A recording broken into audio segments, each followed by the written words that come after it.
मुख्यमंत्री भजनलाल शर्मा ने सीएमओ में प्रवासी राजस्थानी दिवस की तैयारियों को लेकर के समीक्षा बैठक की है। 10 दिसंबर को आयोजित होने वाले इस कार्यक्रम की तैयारियों पर चर्चा हुई।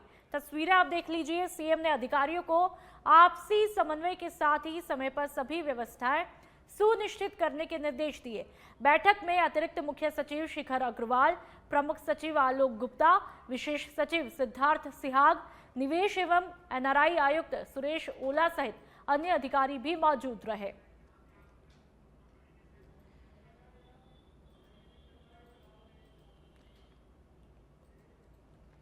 गुलाबी नगरी जयपुर में दीपावली की चमक बिखर गई जब 5 बत्ती चौराहा से एमआई रोड की दीपावली लाइटिंग का स्विच ऑन किया गया। करीब 2.5 किलोमीटर लंबा रोड रंग बिरंगी रोशनी से सजा हुआ दिखाई दिया। एमआई रोड व्यापार मंडल की तरफ से आयोजित इस कार्यक्रम में बीजेपी प्रदेशाध्यक्ष मदन राठौड़, विधायक कालीचरण सर्राफ और बाल मुकुंद आचार्य समेत कई गणमान्य लोग भी शामिल हुए। दीपोत्सव की चमक में जयपुर नहाया और जिसने शहर की रौनक को 4 चांद लगा दिए। तो तस्वीरें जयपुर यानी कि राजस्थान की राजधानी गुलाबी नगरी की पूरा शहर आप देख सकते हैं कि दुल्हन की तरह सजा हुआ दिख रहा है। बाजारों में रौनक देखते ही बनती है। दीपोत्सव की चमक में पूरा जयपुर जगमगाता हुआ दिखाई देने लगा है और अभी से लोगों की रौनक यहां पर देखने को मिल रही है। लोग खरीदारी में जुटे हुए हैं और रंग बिरंगी रोशनी को देखने के लिए भी लोग अपने घरों से बाहर निकल रहे हैं। सर्वप्रथम तो दीपोत्सव की बहुत बधाई और शुभकामनाएं हैं संपूर्ण राजस्थान पूरे संपूर्ण भारतवर्ष को। जयपुर की ओर से दीपोत्सव की बधाई है। आज बहुत ही सुंदर अवसर है। जयपुर के विभिन्न व्यापार मंडलों ने बहुत सुंदर सुंदर सजावट की है। जयपुर को बहुत सुंदर सजाया है। हम लोग अपना पारंपरिक त्यौहार दीपोत्सव, जयपुर का दीपोत्सव तो प्रसिद्ध ही है और बहुत धूमधाम से मनाते हैं। उस क्रम में देख रहा हूँ मैं कि आज दीपोत्सव विशेष इस बार दीपावली है क्योंकि आदरणीय प्रधानमंत्री नरेंद्र मोदी जी ने जिस प्रकार से जीएसटी में रिफॉर्म किया है, ये बहुत बड़ी प्रसन्नता हर व्यक्ति को हर घर में है। छोटे छोटे परिवार चलाने वाले को 3 से 4 हजार महीने का मुनाफा। मुझे तो इस बात की बहुत खुशी है कि जयपुर वासी 5 दिवसीय दीपोत्सव मनाते हैं और जो इन्होंने लाइटिंग किया है उसमें भी भारत निर्मित ऐसी लाइटें उपयोग में ली है। मैं इनका अभिनंदन करता हूं, इनका धन्यवाद देता हूं कि जिस प्रकार से हमारे देश के प्रधानमंत्री आदरणीय मोदी जी ने वोकल फॉर लोकल का आह्वान किया, स्थानीय उत्पाद को प्रोत्साहित करने का काम किया, यहाँ के व्यापारियों को प्रेरित करने का काम किया और आम नागरिक को स्थानीय उत्पाद खरीदने के लिए प्रेरित करने का जो काम किया, ये बहुत अच्छी बात है। इससे हमारे यहाँ पर आत्मनिर्भरता बढ़ेगी। नगर निगम हेरिटेज जयपुर से खबर। हेरिटेज निगम की सतर्कता शाखा की बड़ी कार्रवाई देखने को मिली है। परकोटे के बाजारों से अस्थायी अतिक्रमण हटवाकर 8 ट्रक सामान जब्त किया गया। उपायुक्त सतर्कता पुष्पिंदर सिंह राठौड़ ने इस कार्रवाई को अंजाम दिया। 38 स्थानों से हटाया गया अस्थायी अतिक्रमण। तो तस्वीरें आप खुद देख लीजिए। अतिक्रमण को लेकर के कितनी सख्ती के साथ में कार्रवाई की जा रही है। 8 ट्रक सामान भी जब्त किया गया है। जयपुर की ये तस्वीरें हैं और 38 स्थान सुनिश्चित किए गए जहां पर अतिक्रमणों को लेकर के कार्रवाई की गई।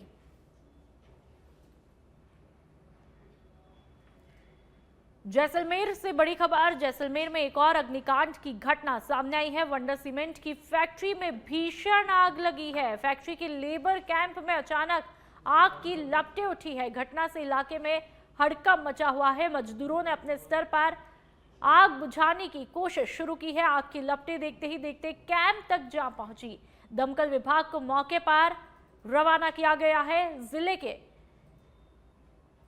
परिवार इलाके में स्थित है वंडर सीमेंट फैक्ट्री। आग लगने के कारणों का फिलहाल किसी भी तरह से कोई खुलासा नहीं हो पाया। तस्वीरें आप देख सकते हैं। अभी तक किसी के हताहत होने की कोई सूचना नहीं है। आग से लाखों का नुकसान होने की यहां पर आशंका जताई जा रही है।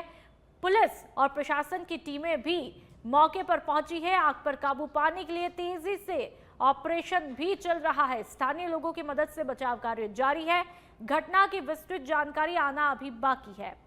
तो जैसलमेर की तस्वीरें, वंडर सीमेंट की फैक्ट्री में आग लगी है। डीग की पहाड़ी से खबर, ऑपरेशन एंटीवायरस के तहत साइबर ठगी के नेटवर्क का खुलासा हुआ है। मौके से ठगी करते हुए 4 ठगों को गिरफ्तार किया है। ठगों के पास से 4 मोबाइल फोन और फर्जी सिम कार्ड भी जब्त किए गए। जब्त मोबाइल से मिला 4 से 5 लाख रुपए की ठगी का डेटा। सस्ते कपड़े, सिक्योर सेक्सटॉर्शन से हथकंडे अपनाकर करते थे ठगी। पहाड़ी थाना अधिकारी योगेंद्र सिंह के नेतृत्व में कार्रवाई को अंजाम दिया गया। जयपुर से बड़ी खबर, एसीबी की डीजी स्मिता श्रीवास्तव का एक्शन देखने को मिला। आज खोला गया राजीव गर्ग का लॉकर में करीब 555.35 ग्राम के करीब सोना मिला है। पिछले 1.25 साल से नहीं खोला गया था राजीव गर्ग का लॉकर, जिसकी अनुमानित कीमत बताई जा रही है 72 लाख रुपए। राजीव गर्ग को 3 लाख रुपए की रिश्वत लेते हुए भी धर दबोचा गया था। प्रतापगढ़ के अंदर राजीव गर्ग थे संयुक्त आयुक्त और महाप्रबंधक जिला उद्योग वाणिज्य केंद्र।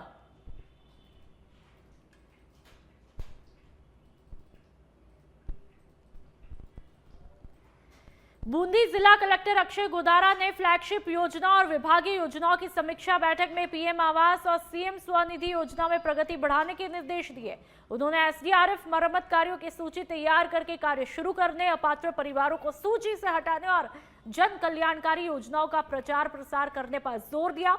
साथ ही आवासीय पट्टे वितरण, पीएम स्वनिधि, पिंक टॉयलेट, कचरा संग्रहण जैसे कार्यों में तेजी लाने के निर्देश भी दिए। तो जन कल्याणकारी योजनाओं के प्रचार प्रसार पर जोर दिया गया। बांसवाड़ा के कॉलेज ग्राउंड में 27 सितंबर की रात दशहरे मेले के दौरान मामूली विवाद के बाद में अनिल निनामा पर चाकू से जानलेवा हमला किया गया।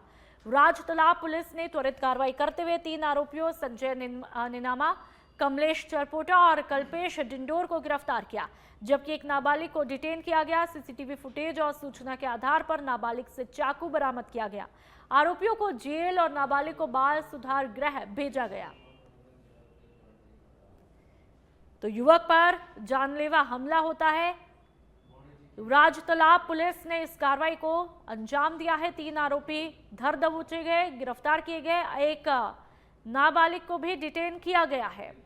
मामूली से विवाद के बाद में यहां पर चाकूबाजी हो जाती है और युवक पर जानलेवा हमला किया जाता है।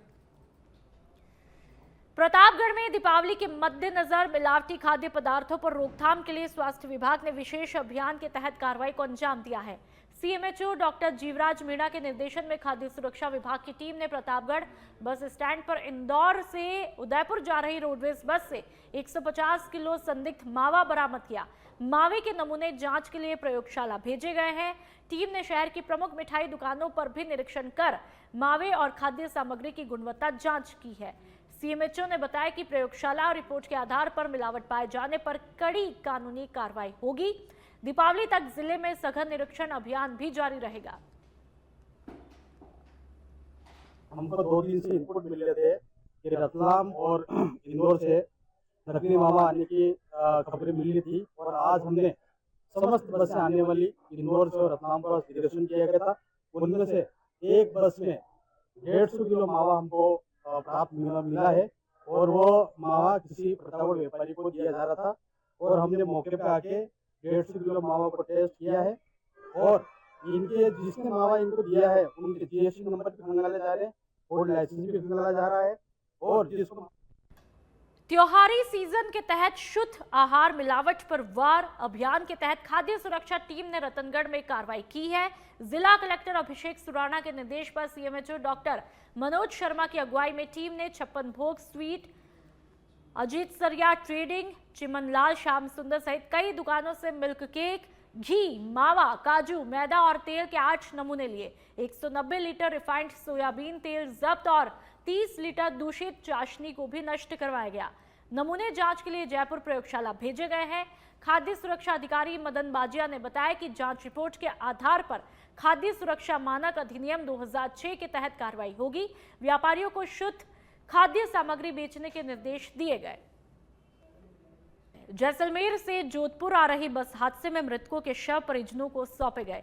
एक शव की शिनाख्त बाकी है, डीएनए टेस्ट जारी है। मुख्यमंत्री भजनलाल शर्मा ने मृतकों के परिजनों के लिए 10 लाख, 3 या अधिक मृतकों वाले परिवारों के लिए 25 लाख, गंभीर घायलों के लिए 2 लाख और अन्य घायलों के लिए 1 लाख रुपए की आर्थिक सहायता की घोषणा की है।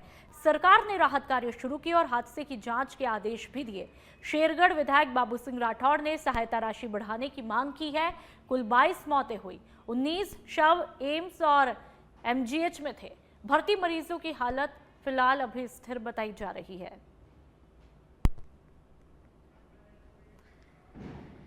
उदयपुर जिला कलेक्टर नमित मेहता ने दीपावली के मद्देनजर शहर में चल रही विद्युत सज्जा का अवलोकन करने के लिए सिटी राउंड किया है। उन्होंने यूडीए पुलिया, फतेहपुरा और पुला क्षेत्र में सजावट कार्यों का जायजा लिया। कलेक्टर ने सजावट से संबंधित सभी कार्य शनिवार तक पूरे करने के निर्देश भी दिए। इस दौरान यूडीए आयुक्त राहुल जैन, अतिरिक्त मुख्य अभियंता संजीव शर्मा, अधीक्षण अभियंता अनीता माथुर सहित अन्य अधिकारी उनके साथ में मौजूद रहे।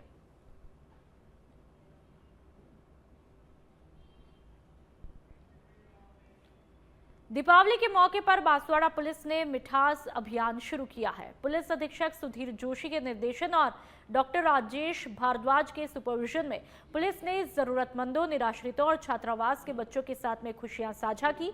दानपुर, अर्थुना, आनंदपुरी महिला थाना और खमेरा सहित कई थानों के कर्मियों ने मिठाई, पटाखे, स्टेशनरी और राशन वितरित किया। यह अभियान दीपावली तक चलेगा और भविष्य में इसे विस्तार दे करके गरीब छात्रों को शिक्षा और करियर मार्गदर्शन प्रदान किया जाएगा। बाड़मेर जिले के रीको थाना क्षेत्र में नेशनल हाईवे 112 पर उत्तरलाई ब्रिज के मोड़ पर एक निजी बस और स्कॉर्पियो गाड़ी के बीच जोरदार भिड़ंत हुई। हादसे में दोनों वाहन बुरी तरह से क्षतिग्रस्त हुए, जबकि बस में सवार कुछ यात्रियों को मामूली चोटें आई है। रीको थाना अधिकारी मनोहर लाल ने बताया कि बाड़मेर से कोटा जा रही निजी ट्रैवल की बस और उत्तरलाई से बाड़मेर की तरफ आ रही स्कॉर्पियो के आमने सामने टक्कर हुई। सूचना मिलते ही रीको थाना, ग्रामीण थाना पुलिस, क्यूआरटी टीम और 108 एम्बुलेंस मौके पर पहुंची। घायल यात्रियों को तुरंत बाड़मेर मेडिकल कॉलेज जिला अस्पताल में भर्ती भी करवाया गया। गनीमत ये रही कि किसी को गंभीर चोटें नहीं आई है। पुलिस ने यातायात व्यवस्था को सुचारू करवाया और क्रेन की मदद से क्षतिग्रस्त वाहनों को हाईवे से हटाने की प्रक्रिया भी शुरू की है। मोड़ के समय एक बार में से कोटा बस जा रही थी प्राइवेट और सामने से आई स्कॉर्पियो से टक्कर हो गई। गाड़ी दोनों क्षतिग्रस्त हो गई। मेजर चोटें किसी आई नहीं, मामूली खरोच आई है, जिनको एम्बुलेंस से हॉस्पिटल रवाना कर दिया है। मौके पर ट्रैफिक व्यवस्था व पुलिस व्यवस्था सुचारू। मंत्री जोराराम कुमावत ने सुमेरपुर ब्लॉक की ग्राम पंचायत कोरचा और सलोजरिया में आयोजित ग्रामीण सेवा शिविरों का निरीक्षण किया। उन्होंने विभिन्न विभागों के स्टॉलों का अवलोकन करके अधिकारियों से योजनाओं की प्रगति की जानकारी भी ली। मंत्री ने कहा कि राज्य सरकार का लक्ष्य हर पात्र व्यक्ति तक योजनाओं का लाभ पहुंचाना है। उन्होंने अधिकारियों को परिवेदनाओं का त्वरित निस्तारण करने और ग्रामीणों से शिविरों का अधिकतम लाभ उठाने की अपील भी की।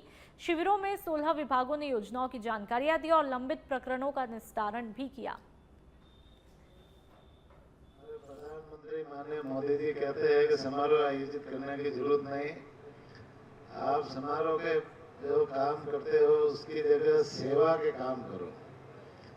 तो माननीय मुख्यमंत्री जी ने भी उन प्रधानमंत्री जी के जन्मदिन से लगाकर पूरे राजस्थान में जनता के बीच में जाकर के जनप्रतिनिधि, विभाग के सारे अधिकारीगण, सारे कर्मचारीगण जनता की सेवा करे और जनता के बीच में। सेपो और बसई नवाब क्षेत्र में विद्युत विभाग की तरफ से स्मार्ट मीटर लगाने का काम शुरू हुआ है। सहायक अभियंता पुष्पेंद्र चौधरी ने उपभोक्ताओं से अपील की है कि वे जल्द से जल्द स्मार्ट मीटर लगवाएं ताकि राज्य सरकार की योजना का लाभ उठा पाए।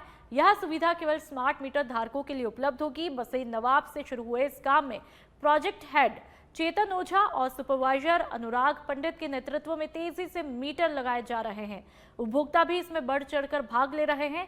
लाइनमैन और फीडर इंचार्ज भी इस दौरान मौजूद रहेंगे।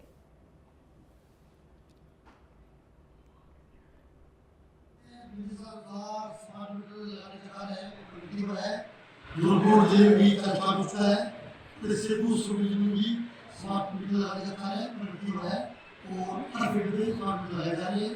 हमारे सभी दिखाई गए फील्डों का, उसके बाद जो है फील्ड वाइज स्मार्ट मीटर लगाए जा रहे हैं, सेबू सिटी में लगाए जा रहे हैं, वैसे गाँव कुलारी करीबपुर हर क्षेत्र में। उसकी तरह मैं कहता हूँ कि लोगों में जो भ्रांति है स्मार्ट मीटर तेज चल रहा है या गलत मीटर लगाता है, ये बिल्कुल गलत है। सूजी स्मार्ट मीटर है। बानसूर में जिला पुलिस अधीक्षक देवेंद्र कुमार बिश्नोई ने रामलीला मैदान में सड़क सुरक्षा जागरूकता अभियान के तहत ग्रामीणों को संबोधित किया। बढ़ती सड़क दुर्घटनाओं पर चिंता जताते हुए उन्होंने वाहन चलाते समय मोबाइल फोन न इस्तेमाल करने, हेलमेट और सीट बेल्ट का उपयोग करने, शॉर्टकट न अपनाने और 12वीं कक्षा के बच्चों को बाइक न देने की सलाह दी है। उन्होंने गाना अरे भाई देखकर चलो सुनाकर सड़क पर सावधानी बरतने का संदेश भी दिया। कार्यक्रम में मौजूद लोगों को सड़क सुरक्षा की शपथ दिलवाई गई। बानसूर की जनता का धन्यवाद दूंगा कि इतनी संख्या में पधारे। और चूंकि रोटी बैंक के जो निदेशक हैं डॉक्टर आर.के. यादव साहब ये मेरे से मिले थे और बानसूर इलाके में भी काफी दुर्घटनाएं होती हैं, तो क्योंकि मैंने आने के बाद एक बीड़ा उठाया है कि जोधपुर में भीषण आग कलर की दुकान में लगी है और रंग और केमिकल से भरे ड्रम में विस्फोट होने की आशंका जताई जा रही है। नगर निगम की दमकलें मौके पर पहुंची है। चौपासनी हाउसिंग बोर्ड के पहला पुलिया के पास की एक घटना बताई जा रही है। तस्वीरें आप देख लीजिए। इन तस्वीरों को देखकर ही अंदाजा लगाया जा सकता है कि आग ने यहां पर कितना विकराल रूप अख्तियार किया है।